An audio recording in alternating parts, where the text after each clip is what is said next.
que é que temos para hoje? Hello, welcome to my toilet review of Sex Education Season 3. I'm going to do something a little bit different this time around because I think this series deserves me to write something before instead of just talking like free flowing, improvising, say whatever comes to mind.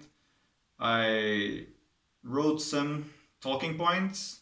I'm going to try and stick to those. I sincerely hope that this makes for a better review, mm, although it's still a toilet review. No, it's not supposed to be a good movie review or series review. It's supposed to be a toilet review, done on a toilet and being kind of rubbish, you know. So, before I really start, although I already started talking, I guess, um, there's something I really need to say. I really, really like this series. I love this series. This is one of my favorite series on Netflix, original series, but I would say of any series that is on Netflix so far that I watched.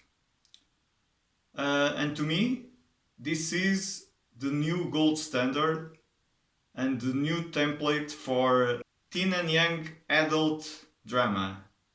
This kind of category of entertainment, and especially of TV series. Nothing I ever watched before is as good as this series has been so far, including this season. This series transcends the confines of this category of teen, young adult drama, entertainment, and I would better probably describe it as a coming of age kind of series. That's the kind of story I think it better suits the category. But it's not just a drama, there's also a lot of comedy in this series, making this more like a drama slash comedy, or like people like to call it for short, dramedy. And yeah, as I said, new gold standard, new template for this kind of series. Now, spoilers, please beware of spoilers from now on, because I'm not going to hold back, and I'm going to talk about the negative parts of this series, mostly this season. But don't take me wrong, I do love this series. Although the season ended kind of as one would expect, in the beginning I was surprised. Not only in the beginning, but mostly in the beginning of the series, in the beginning of the season, I was surprised with the choices and what was happening and what not. For instance, Otis' new girlfriend being Ruby, part of the clique elite or wherever, the chic kids that were in the background. She looked like the hot and attainable girl that was just in the background just to be mean and whatever. And I was kind of surprised that Otis was dating her in the beginning of the series and in the first episodes. And I was also surprised of how much the character was developed and the work the actress did. I am sorry, but I really don't know the names of the actors. Only two of them I really know their names. And there is also like a special guest star that I know the name, but I'm not remembering. I just wrote the name of the character, and my internet is spotty. I will just refer most of them by the name of the characters. I was surprised on how well developed she was in the first episodes of this season compared with how underdeveloped she was in the previous seasons. So let's start by talking about the negatives, the things that bugged me, that I really didn't like as much, or I kind of really disliked it. In the beginning, there was way more sex than education. And for me, the series shines when there is a good balance of sex and education, especially when it's really sex education and it's not just sex or education. It's the two things together, as it should be, and as the title says. Like for the first episodes, and to some extent, I think there was really too much sex, and it kind of becomes vulgar, and it didn't get there, but almost. At least more than I remember from season 1 and 2. They took it to an extreme I didn't appreciate, even having extras fucking in the background. Just for me, it felt like just for the sake of having people fucking in the background. Whatever. There is some predictability of the season arc, as I kind of already talked about, of the main arc. Plot A, it's a little bit predictable. I think there is some lazy writing, or at least not as tight, not as good, not as refined writing as the plot A, regarding to less important things that happen. Let's call it like plot B and C and whatnot. Yeah, like secondary characters, what's happening in their life, and even like background characters that you know who they are from previous seasons. It's not so well written, I think, as in previous seasons, and especially not as well written as the main plot. There is some overacting. It's like a thing that exists in this series, but never to the point of what I kind of noticed in this season. Like a sticking point is the special guest star. I think it was too over the top, that plays Michael's brother, the previous principal of Mordale High School. He's a good actor, well known. Last thing he was on Star Trek Discovery, and he was one of the adult characters in Harry Potter. I don't remember his name. It's like in the yeah, it's like almost, but I can't remember it. Oscar Isaac? No, it's not Isaac something Isaac. Well, it's a British actor, as almost everyone in this series, and also the sex addict couple that had a cat that died while they were having sex. That kind of was like a weird thing. I didn't appreciate it much, and kind of too much overacting there.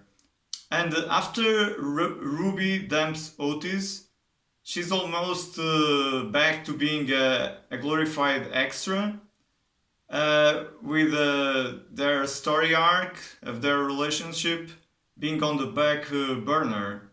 Like, and Ruby's character development kind of like grinded to an halt.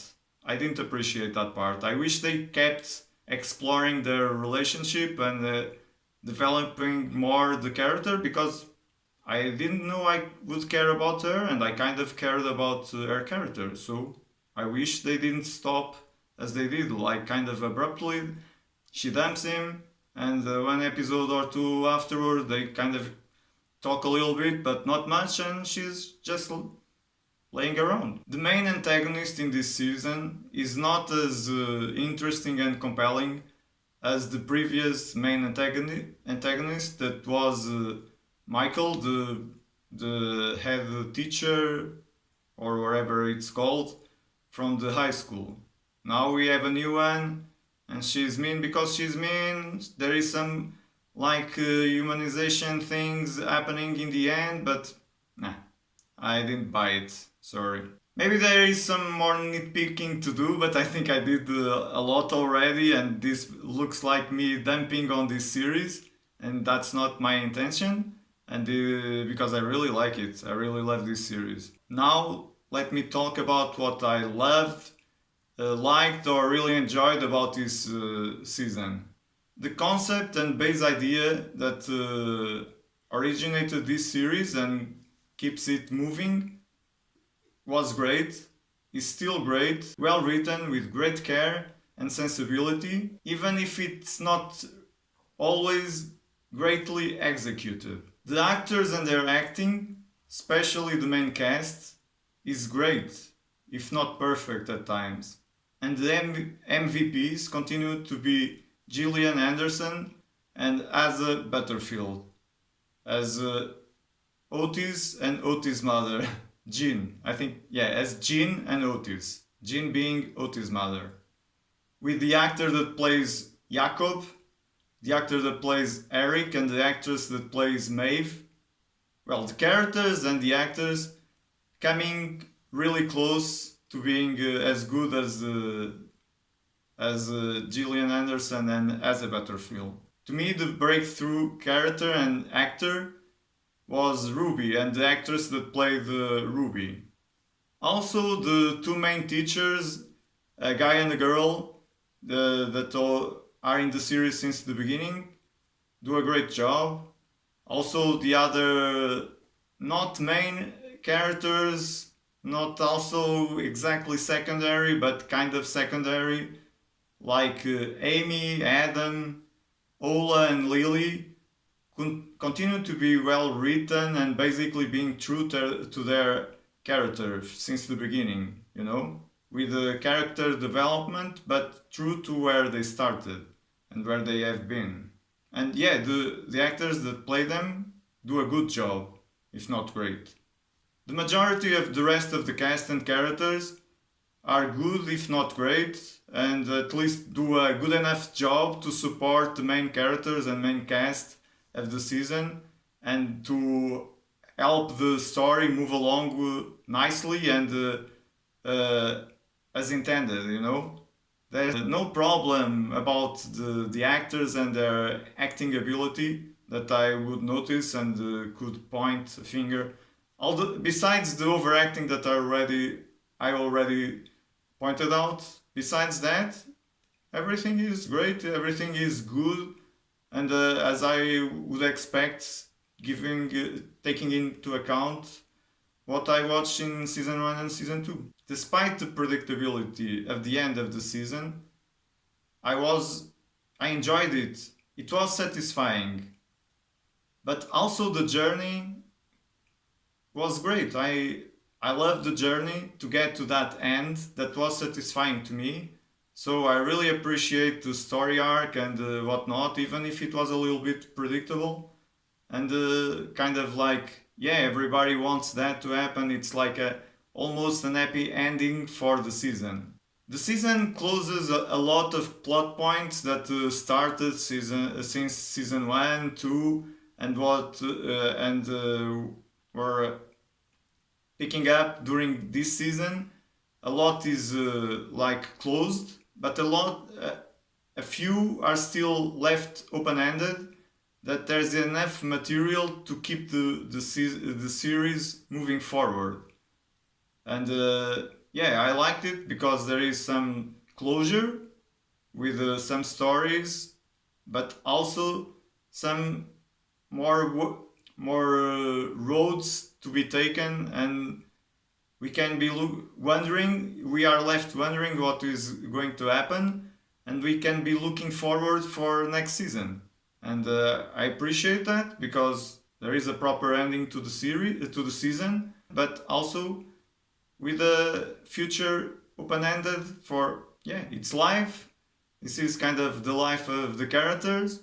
This school year ended. Let's see what happens next year. But speaking of next season, I do wonder with all the main casts, well, with all the main characters except for the parents being in that age, like last year of high school, uh, predictably going to university, or most likely going, at least for the ones that are in the last year and graduating, uh, going to the university, and most likely going to different.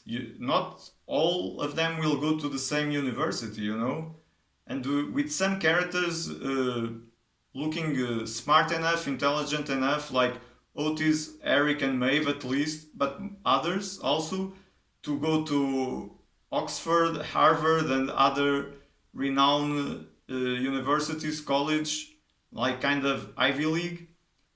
One would assume that they will not end in the same university. So how will they be able to tackle that, write that, and keep the main cast together, the main characters together in a core, like a core cast and of characters?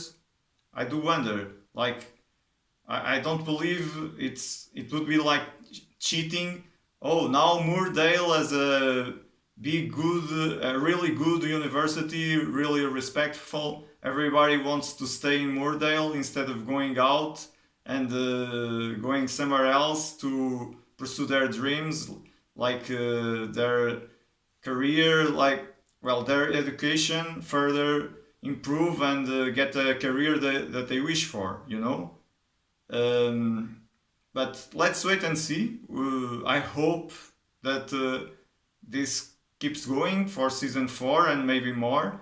But I'm wondering what will happen in season 4. How will they be able to juggle like people going to university, some people staying behind, the parents and whatnot? They can't keep people coming back for weekends, and that's how the story goes, right? Because uh, main life of people that go to the university happens during the week. The weekend is the weekend.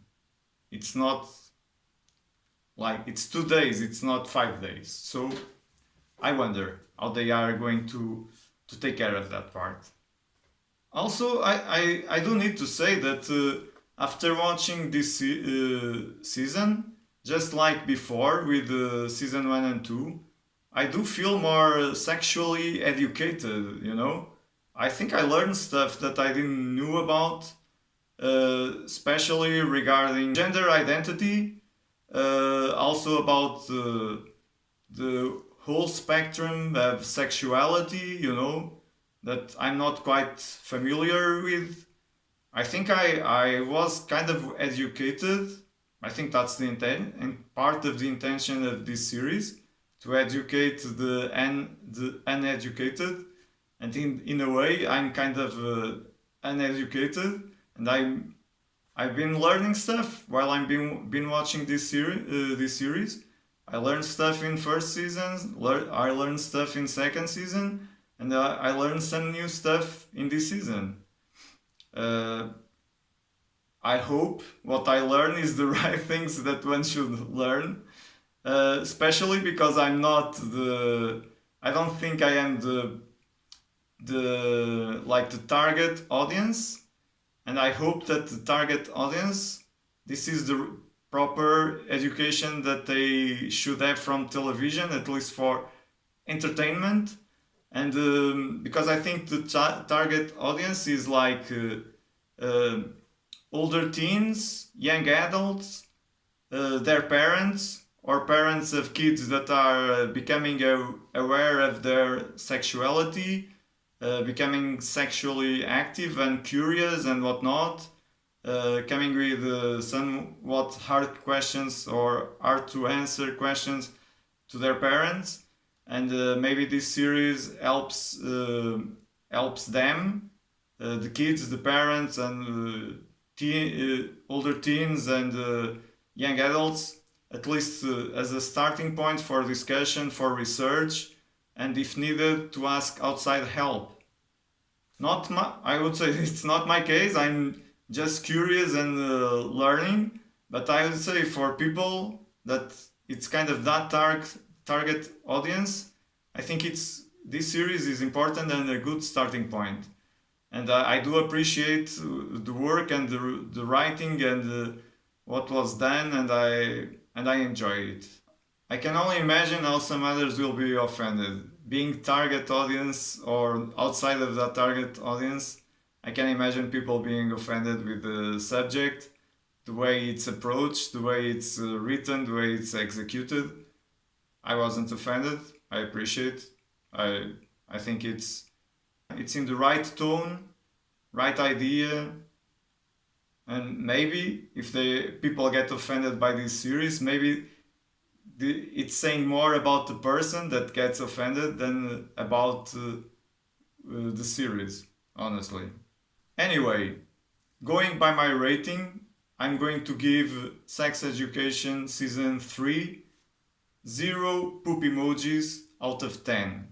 I'm going to give it like a perfect score that is 0. By my rating, 0 is the best, 10 is the worst. So, 0 poop emojis. This to me is like a flawed, with a lot of flaws, but a masterpiece. I highly recommend this series, especially if you're not if you're not easily offended by sex education, I guess. I really recommend this series. I really enjoy it. It's a great series. I hope they keep going, and if they feel they are running out of ideas and out of gas, at least end it in a high note.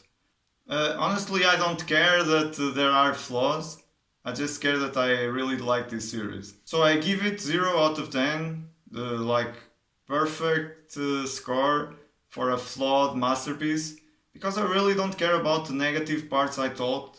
Well, I cared enough to talk, but the good of this series is so good that it negates the negative parts and make for a great series.